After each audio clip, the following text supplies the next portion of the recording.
To be honest, I'm actually on the positive train in this regard. It's the same with Bournemouth as well, by the way. Another point, we lost 2-0 down there last season. So it's one of those that maybe if Man United had won, Villa didn't have their injury crisis that they're currently going through. Told you all, by the way, on the Villa side. We did tell you this was going to happen. Listen to us more often. Spurs, bottle jobs, as always.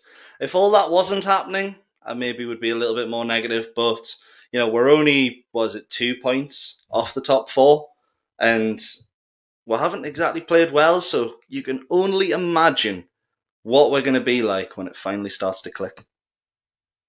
When Callum Wilson,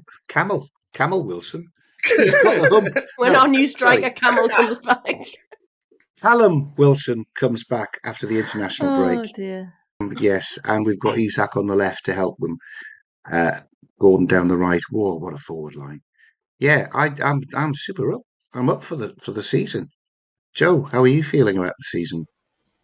I'm feeling really good. If I'm honest, and I've got to assume that any negativity towards it is just coming from the fact that we could have done better.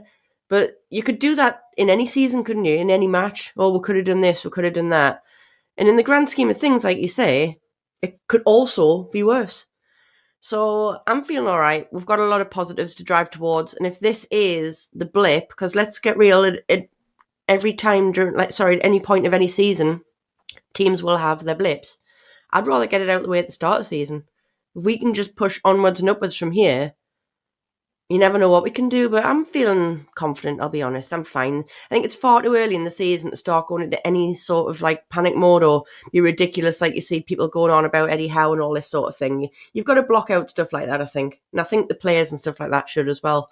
Just keep their full focus on driving forward and we'll be all right. Don't let that bite me on the backside, but we'll be all right. I think it's a good thing that we have some. After our benign start, apparently. Talking of benign starts, have you seen who Liverpool have played so far? Nobody. That's the answer. That's why